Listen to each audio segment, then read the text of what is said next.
10 € offerts et votre premier dépôt doublé avec le lien en description. Oui, ils sont très bien partis. Le Paris Saint-Germain est en super bonne voie, les amis. J'espère que vous allez tous très bien. Tellement content de vous retrouver pour ce petit débrief nocturne. Le PSG de Luis Enrique l'a fait. Une nette belle victoire contre les bandits de Birmingham, contre Aston Villa, 3-1. Et c'était une belle semaine. Comme le Barça a aussi dans l'autre temps, explosé Dortmund 4-0 et on analysera ça demain. Du coup, niveau score résultat, c'est une semaine qui s'est passée plutôt comme on avait anticipé, plutôt comme on avait prédit. Et ce qui s'est passé comme prédit surtout, c'est que le retour de la Champions allait faire tellement plaisir. On n'a que des buts de malade entre hier et aujourd'hui. C'était vraiment une folie. Encore, j'ai rien vu de ce qui s'est passé côté Barça, mais juste entre ceux de Kvara, de Doué, de Declan Rice, de Lautaro Martinez, 5 des plus beaux buts de la saison, je pense, ont été inscrits dans les 24 dernières heures. On a kiffé, le Paris Saint-Germain est bien avancé, et ils ont livré un match à la hauteur de ce qu'on attendait. Désiré Doué, quel joueur phénoménal. On va en parler en fin de saison, parce que je prépare une vidéo très spéciale, que j'ai hâte de vous montrer. Il aura sa place. Mais ouais, débriefons un petit peu ce succès parisien qui le met en très bonne posture. By order of the Paris SG fans. Le cube qui reprenait la fameuse phrase des Peaky Blinders, forcément en affrontant les Villains de Birmingham. Et il se présentait dans ce système, on va même pas le décrire, on sait que c'est extrêmement fluide et que ça peut passer du 4-3-3 au 3-1-6 en passant par à peu près toutes les combinaisons qui impliquent 10 joueurs de champ. Il y avait une surprise de Luis Enrique, c'est la titularisation de Désiré Doué à la place de Barcola. Un changement par rapport au match précédent et un changement que je trouvais dès l'entame logique dans l'idée d'affronter un bloc bas. Médian bas, mais qui allait passer beaucoup de temps sans ballon. Le Paris Saint-Germain termine avec 75% du ballon, 29 tirs à 7. Ouais, ça allait être une rencontre où il allait falloir trouver des petits espaces, des petits décalages à l'intérieur du jeu, des petits crochets. Forcément Doué était bien approprié. Et côté Villans, c'était à peu près aussi le 11 qu'on imaginait. Donc Pau Torres reprenait la place de Tyrone Mings, digne titulaire. Une animation un petit peu plus, un choix d'homme plus défensif que les derniers matchs et qui ressemblait un petit peu à ce qu'on avait vu contre Bruges avec Ramsey, McGinn, Rogers, Camara au côté de Tielemans par exemple et pas de Marco Asensio titularisé. Ça c'était contre Bruges. Le match retour où Villa avait déjà un bel avantage, c'était Tielemans, Camara le double pivot, Rashford mais à gauche, Watkins en pointe, McGinn, Rogers. Quand McGinn est 10, c'est un petit peu plus défensif. Et pour le coup, pas de Watkins, titulaire au coup d'envoi, Rashford en pointe. Alors, ce qu'on voit déjà dans ce début de match, ouais, la titularisation de Désiré Doué, elle répond à un impératif, trouver des petits décalages du jeu intérieur. On le voit très vite, il est en grande forme. Le petit ballon transmis par exemple à Ousmane Dembélé. Tout le bloc de Villa hurle, c'est ça l'espace qu'il faut couvrir, mais il fallait le trouver entre deux mini-intervalles, petit ballon bien mis. Le Paris Saint-Germain démarre ce match pied au plancher, je trouve dans les très bonnes dispositions mentales, des bons choix, des combinaisons sur corner, tout a été bossé. Et Kvara, au bout de cette action, puis Dembélé la reprise, qui est déviée par Emiliano Martinez, au bout de mettre le premier but du match, ce qui m'a marqué aussi, au bord de mettre le premier but du match, ce qui m'a marqué aussi sur cette percée de McGinn, tête dans les épaules, la classique, coup franc gagné à la médiane. Ouais. Coup franc à 45 mètres, 48 mètres, et Tielemans va le chercher direct en jeu en déviation. C'était ce qu'on avait vu aussi dans la preview quand on a fait top 8, premier épisode sur Aston Villa. On avait analysé ce match contre Bruges notamment, et on voyait par exemple coup franc gagné ici. C'est pas une question de chercher à le jouer court et s'installer dans la moitié terrain adverse. Tout de suite, si Villa, qui a 13 joueurs de plus d'1m85, a la possibilité d'aller taper un coup franc indirect et chercher du jeu dans la boîte, ils vont le faire. Mais alors là, à cette distance, c'était caricatural. Mais en même temps, ça correspond à leur force, ça correspond aux faiblesses, à la faiblesse principale du Paris Saint-Germain, les coups de pied arrêtés. Et pour le coup, c'est plutôt payant parce que Donnarumma, sa sortie, pas pleinement convaincu, à une main comme ça, très loin de sa ligne. Surtout, ça revient dans les pieds de Ramsey. Ça aurait pu être très dangereux. Derrière, il y a deux joueurs qui peuvent être servis.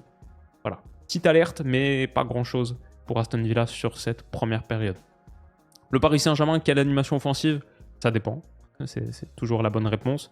Ici, on voit un 3-2-5, mais on voit déjà à quel point ça peut être fluide parce que le tandem, c'est Vitinha Doué qui a décroché. On a João Neves en 9, entre guillemets, Fabien Ruiz, demi-espace gauche, Dembélé demi-espace droit, Hakimi longue ligne et Kfara autre côté. Appel de João Neves dans la profondeur, on connaît le 4e ion, le 3e ion de cette équipe aux 5 ions. Vous vous souvenez, les permutations, la fluidité positionnelle totale, la flexibilité qu'ils ont sur cette occupation des positions et des espaces. Ici, Neves, ballon appel dans la profondeur. Vitinha le voit, ça fait reculer un petit peu le bloc. Et du coup, Hakimi, dans le dos, peut déclencher son appel dangereux, je pense, dans le dos de Ramsey ici, qui est venu former une ligne de 6. Souvent, Villa était dans une ligne de 6, 6-3-1. Vitinha l'a vu, il va le servir. Magnifique ballon. Et ça aurait pu être très dangereux si le contrôle d'Hakimi était un poil meilleur. Un petit peu aussi comme ce qu'on avait dit dans la preview. Alors malheureusement, ni Hakimi ni Vitinha ont marqué. Ça, c'était notre prono. Un de nos pronos. Un autre prono, c'était score. Je me souviens plus, c'était quoi le score que j'ai pronostiqué. Mais un autre prono, c'était un but de l'extérieur de la surface de Vitinha ou Hakimi. Et régulièrement, le Paris Saint-Germain a mobilisé cette arme face à cette équipe très très regroupée, que ce soit Hakimi ici sur un corner indirect tapé d'une manière originale, que ce soit ici quelques minutes plus tard sur le ballon en retrait de Dembélé pour Vitinha entrée de surface, et elle passe de pas grand chose au-dessus. On sait que Paris a de bons pieds, de bons tireurs extérieurs de surface, et pour le coup, Vitinha, c'est la deuxième fois sur ces 22 premières minutes qui tente sa chance hors de surface. Donc dommage, t'es pas loin de faire passer ce prono, mais dans l'idée, c'était correct. Dans l'idée, effectivement, ça allait être une des ressources mobilisées. Et si Paris termine à 29 tirs, c'est aussi parce qu'il y en a eu beaucoup extérieurs de surface. 3-2-5 tout à l'heure, un peu 3-1-5-1 ici, avec la ligne de 5, les 5 couloirs, mais Kfara en 9 cette fois. Regardez comme c'est fluide, maintenant c'est Doué à gauche. On a quoi? Mendes dans le demi-espace, Vitinha plein axe, Dembélé ici, Hakimi. Alors eux, ils sont dans la même position, mais sinon à peu près tout le reste a bougé. Et Fabien Ruiz va tenter le petit ballon par-dessus. J'aime beaucoup cette action. Parce que déjà, le porteur n'est pas du tout attaqué. Il a souffert. Villa a souffert dans son bloc bas, bloc médian. Ils ne l'ont pas bien tenu. Ils n'ont pas été très bons, j'ai trouvé, sur ce match, honnêtement. Et quand Fabien Ruiz trouve le petit ballon pour l'appel intérieur, comme ça, de Nuno Mendes, 3 joueurs qui demandent le hors-jeu. Mais il n'y a pas hors-jeu du tout. Ils sont très très loin. Il est très très loin d'être hors-jeu, Nuno Mendes. Et je trouve que ça montre à quel point cette défense était en déséquilibre permanent. Mal ajusté, mal aligné. Ils n'ont pas bien défendu. Je sais pas s'ils auraient pu prendre plus de buts, pas comme si Paris avait généré énormément d'occasions, mais c'était un peu bancal côté Villa. Et leur meilleure situation, un petit peu comme ce qu'on disait dans la preview, bien sûr c'est sur la projection rapide, où ils ont par exemple Marcus Rashford, mais le truc c'est que les replis défensifs de Nuno Mendes, ouais, forcément, il revient vite devant. Et Rashford, son influence a été très très limitée dans cette partie. Ballon gagné aussi avec le repli de Kfara là. Alors, l'ouverture du score, pourtant, elle est de Villa. Ballon bête perdu par Nuno Mendes, mais aussi, il faut dire, gros travail de McGinn, qui est un bosseur, qui est un très bon joueur, que j'adore. J'en avais parlé dans la preview de l'Euro. À la fois, son côté, ouais, tête dans les épaules, pitbull, agressivité, boule d'énergie, mais aussi, il a de la qualité technique. Il a vraiment de la qualité technique, c'est un top joueur, John McGinn. Et pour le coup, ballon gagné, il transmet autre côté. Paris est totalement déséquilibré, Beraldo sort un peu à contre-temps, l'appel de Tielemans très bien vu, Tielemans est un des joueurs majeurs de cette équipe, aussi on en parlait dans la preview, surtout pour sa qualité jeu long, trouver les espaces, là pour le coup très bonne projection, et même son centre second poteau, il n'est pas premier, il est second, il n'est pas pour Ramsey, il est pour Morgan Rogers, on voit il y a buteur, qui marque effectivement le premier but de ce match, la célébration de Thierry Henry, celle-là on ne l'avait pas particulièrement anticipée, elle devient de plus en plus populaire. Mais peut-être que oui. À Paris, c'était peut-être le geste qui s'imposait. En tout cas, Villa prend l'avantage. Et ça ressemble un peu au coup de froid contre Liverpool au Parc des Princes. Heureusement, Villa a frappé trop tôt. 34e minute, c'est trop tôt. C'est trop tôt. C'est trop tôt, surtout si tu vas te replier ensuite dans un 6-3-1 comme ça. Et on peut se dire, ouf, maintenant Paris a pris le premier but, ça va être dur, Villa va se replier, il va pas y avoir beaucoup d'espace. Moi, je vois ça, 36e minute. Je me mets immédiatement dans mes notes. C'est pas facile, mais ils tiendront pas une heure comme ça. Donc je suis assez rassuré de la tournure que ça prend. Je trouve aussi que Dembélé, même s'il n'a pas tout réussi, son association dans le couloir droit, quand c'était doublé avec Doué Dembélé et Hakimi, c'est dur à stopper pour n'importe qui. Ils ont une telle qualité technique, une telle aisance, une telle compréhension de leurs déplacements respectifs. Quand Doué donne ici, Hakimi sait que Dembélé est là-bas, il a fait l'appel parfait. Encore une fois, Konsa qui demande le hors-jeu, mais il n'est pas du tout hors-jeu, pas du tout, il est tellement loin d'être hors-jeu. Et ouais, une ligne en déséquilibre total. Dembélé passe quand même 2 dribbles là-dessus et il transmet parfaitement pour Doué, dont la frappe est à rien de rentrer. Petite erreur d'Emiliano Martinez. Comme on le disait, c'est pas le meilleur Emiliano Martinez cette saison. Il est capable de quelques erreurs. Et celle-ci, avec poteau pas facile, mais quand même, ça passe à rien.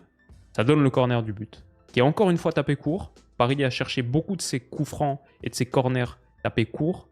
Peut-être face à une équipe où il y a 13 joueurs dans l'effectif qui font plus d'1m85. En plus, Pau Torres était titulaire, 1m92. Ils ont beaucoup de grands gabarits. Morgan Rogers, 1m87. Plein d'autres, comme ça, 1m80, quoi, 11. Donc peut-être les taper court, c'est la bonne idée. Ils renversent, ils vont aller chercher autre côté Désiré Doué, qui a cette qualité pour déclencher. Sur un appui, quelle frappe sublime. On a vu de très très beaux buts cette semaine, très beaux buts. Cette semaine, et lui, il est pas mal du tout. Et ce que j'aime bien aussi, c'est dans la célébration. Il y a une célébration, ok, genre, I'm the man. Mais derrière, tout de suite, allez, et on y retourne. Parce que un partout pour le Paris Saint-Germain au Parc des Princes dans cette confrontation, c'est pas assez. Ils sont capables de beaucoup mieux.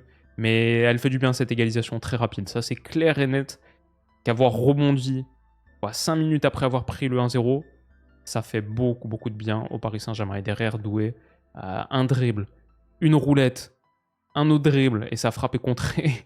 un moment lumière absolue. Quelle première mi-temps, quel joueur exceptionnel, quelle montée en puissance cette saison. C'est une des très très belles histoires de 2024-2025. Et peut-être que ça ira encore un petit peu plus loin. Je trouve Paris, comme on a parlé aussi, tout au long de la saison, a une force dans la variété de ses offensives. Ils sont capables d'attaquer de plein de manières. Jeu positionnel, comme on a vu, trouver l'intervalle. Attaque rapide, comme là. Dembélé, quelle remise magnifique en talonnade pour Hakimi. Ça passe et un petit peu trop derrière Fabien Ruiz. Mais ça, c'est un truc que Fabien Ruiz a dans sa palette technique, que j'aime beaucoup. La capacité à, en transition, continuer à mettre de la vitesse dans le jeu. Pas par le déplacement, mais par sa capacité à tourner son corps. Ce grand compas-là, il est capable de pivoter sur typiquement une passe qui est un petit peu derrière lui comme ça, et pourtant conserver toute la vitesse de cette action, ou même réimpulser de la vitesse, parce que cette passe-là, elle avait perdu la vitesse de l'action.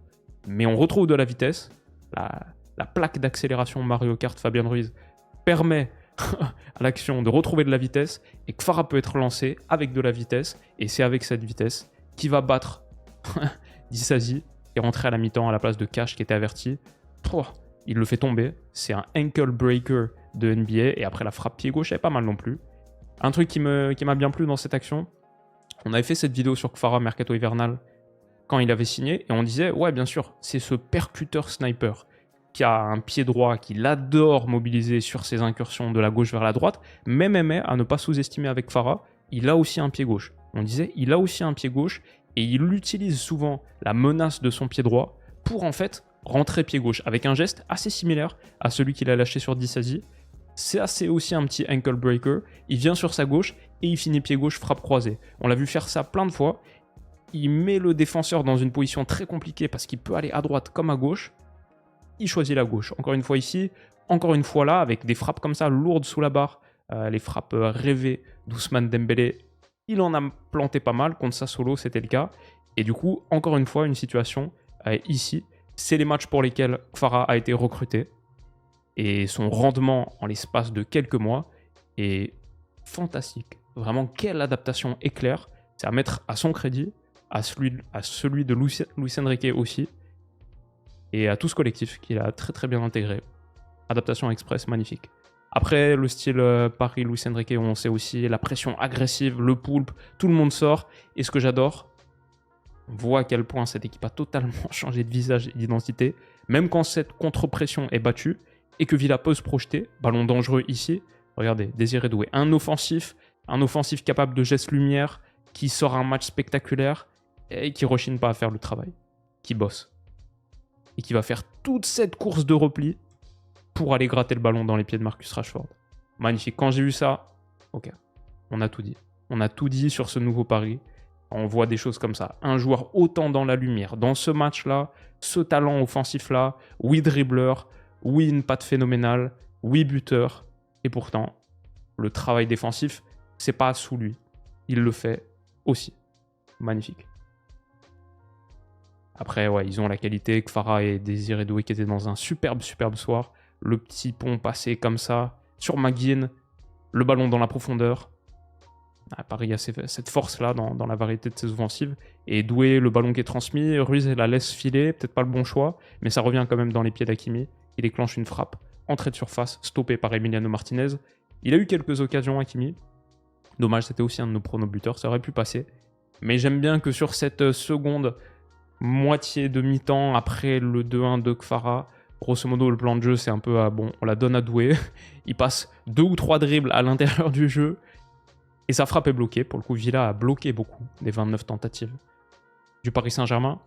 Ballon perdu sur cette touche à l'heure de jeu. Il y a eu quelques pertes de balles dangereuses. C'est pas parfait, attention. Des erreurs à gommer pour le retour. Quelques pertes de balles dangereuses dans la moitié parisienne. Sur une touche là, tu dois jamais la perdre. Tu dois jamais donner cette possibilité à Villa.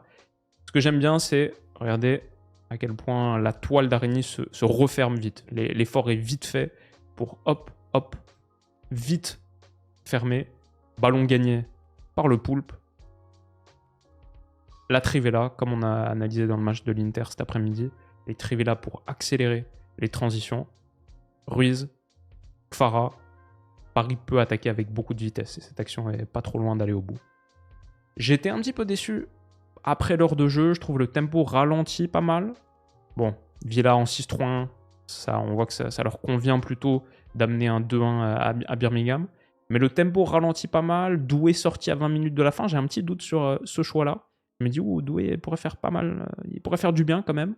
Et Barcola, est-ce que c'est vraiment un match pour lui, avec peu d'espace à infiltrer? Bon, Paris a eu quand même des occasions. Kfara dans le dos pour Hakimi, grosse erreur de Martinez, comme on a dit, qui est pas top. Bon, c'était hors jeu de pas grand-chose. Et surtout la dernière. Villa, là, je pense, il tire bien la langue, hein, parce que laisser Dembélé comme ça, servi sans problème, le laisser accélérer face au jeu et transmettre à Nuno Mendes. Camara est battu, tout le monde est battu, Konsa est battu, Martinez mort à l'hameçon, très belle fin de Nuno Mendes, faut dire, la lucidité de ce geste, splendide, et la finition sous la barre. 3-1 pour le Paris Saint-Germain, qui a fait un très bon match, qui a fait un match 9 sur 10, je dirais, et Villa est loin quand même, un petit peu comme ce qu'on disait dans la preview, c'est pas le même niveau. Villa n'est pas une équipe top 8 pour moi, et le Paris Saint-Germain est facilement une équipe top 2. Demain, on analyse Barça-Dortmund, on va voir ce qui s'est passé en Catalogne. Et demain, c'est aussi un très très grand moment. Et une très belle soirée, j'espère, qu'on va vivre sur la chaîne. Donc 2 vidéos demain, vous avez bien compris, 2 vidéos demain. Continuons de kiffer cette belle semaine. Espérons que pour les clubs français, ça continue de bien se passer. Merci d'avoir été là les potes. Passez une très bonne nuit ou une très bonne journée. Merci d'être là comme toujours sur YouTube, en podcast. Prenez soin de vous et on se dit à dans quelques heures. Bisous.